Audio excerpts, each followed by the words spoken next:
kanker paru-paru stadium 4.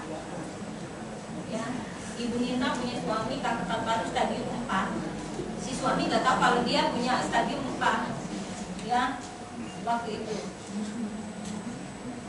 Oh, tapi disebar ya di situ ya. Itu terjadi perbaikan yang luar biasa. Ya, pada saat dia konsumsi riset, padahal tadinya juga cukup mengerikan kondisinya. Ya. Mungkin kalau kita lihat kayak kasusnya Mr. Tan ya, ada efek anti angiogenik di dalam tubuh.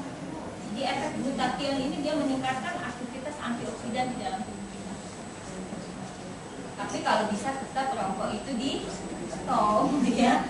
Karena yang saya sering dengar itu para ahli bilang ya, 1 jam kita berhenti merokok aja itu sudah terjadi perbaikan sel yang cukup efektif dalam tubuh. Hitungan jam, 2 tahun setelah berhenti ada apa yang diperbaiki. Jadi kalau bisa itu ya memang harus dikurangi ya rokok itu.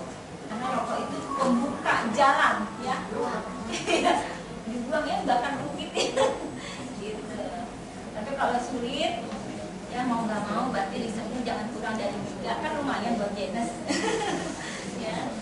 Nah, untuk Alzheimer dan degenerasi saraf ya, pikun ya, atau kelemahan pada saraf lainnya ya, karena sifat neuroprotektif ya, efek dari restriksi kalori yang tadi ditimbulkan ya, meningkatkan kerja BDNF di dalam tubuh kita.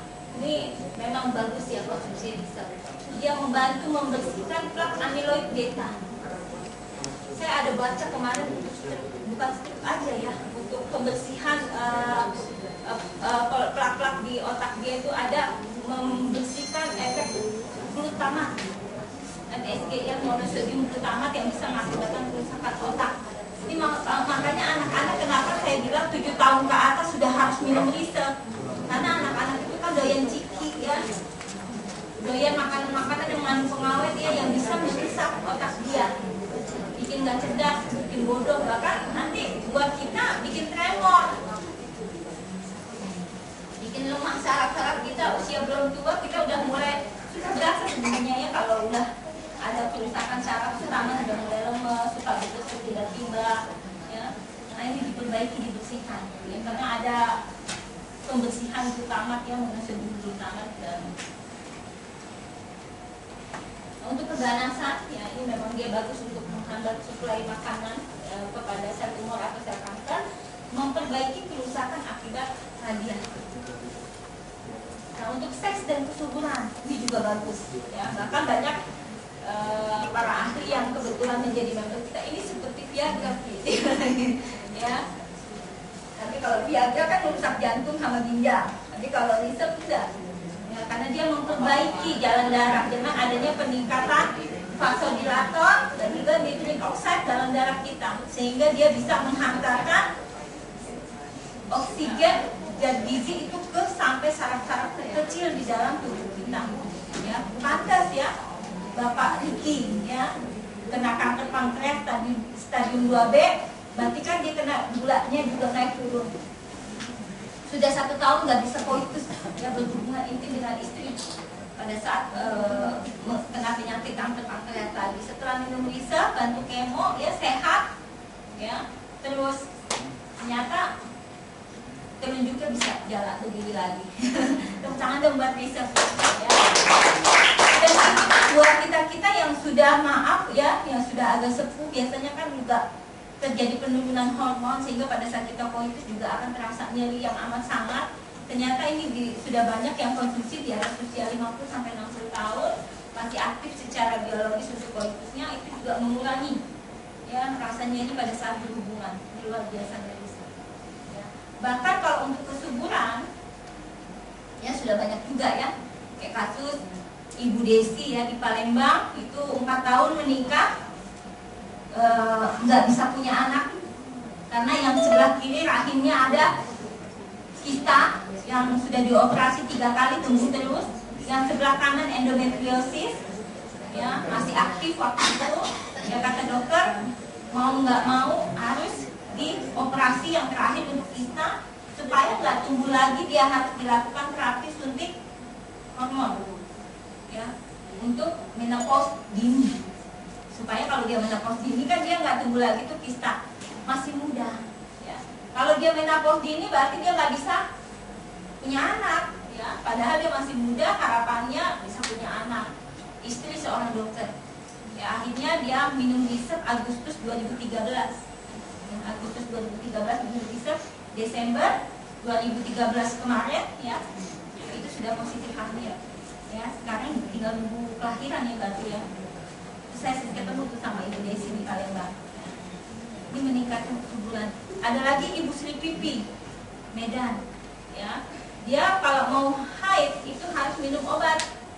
Karena memang dari gadis dia begitu, ya. Dia punya haid, dia harus minum obat. Siklus haidnya dia itu 90 hari sekali.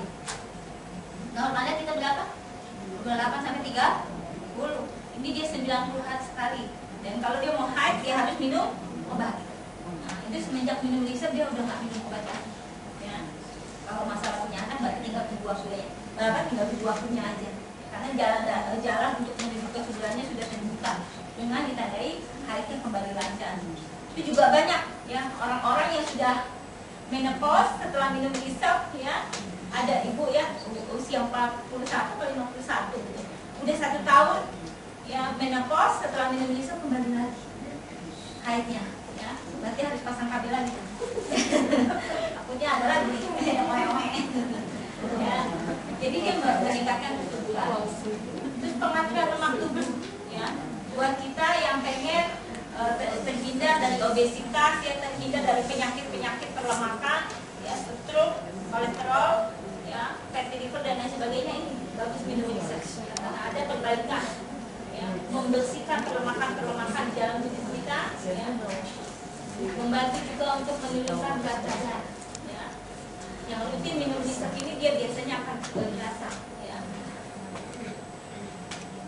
Kalau jangan lihat ke saya, kalau saya nggak rutin minumnya.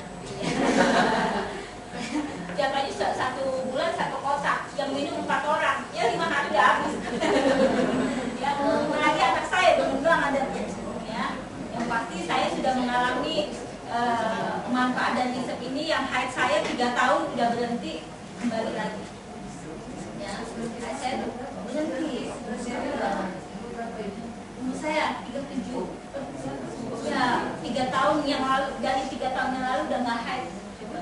Memang sih KB, tapi kan KB-nya bulanan. Harusnya kan tetap haid. Ya. Setelah minum resep ya alhamdulillah ya, tiap bulan udah ditutup lagi. Hai, aku datang. Ya, otomatis.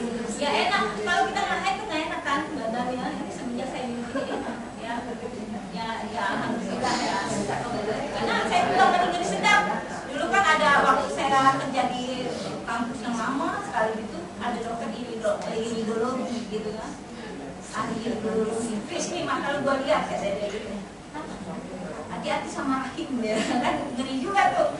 Ya kalau kita terjadi gangguan hormonal, kan bisa kena kista, endometriosis atau apa kan gitu.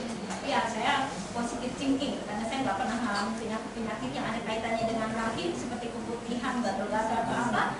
Dan hindar semuanya, jadi saya positif thinking. Nah pas nggak haid itu saya jadi deg-degan. Takutnya apa yang dikatakan dokter itu bisa terjadi ya. Alhamdulillah ketemu resep. Sekarang udah nggak takut lagi. udah lancar ya haidnya. Ya bisa bikin anak lagi sebenarnya. Jangannya kalau saya lagi hamil nggak bisa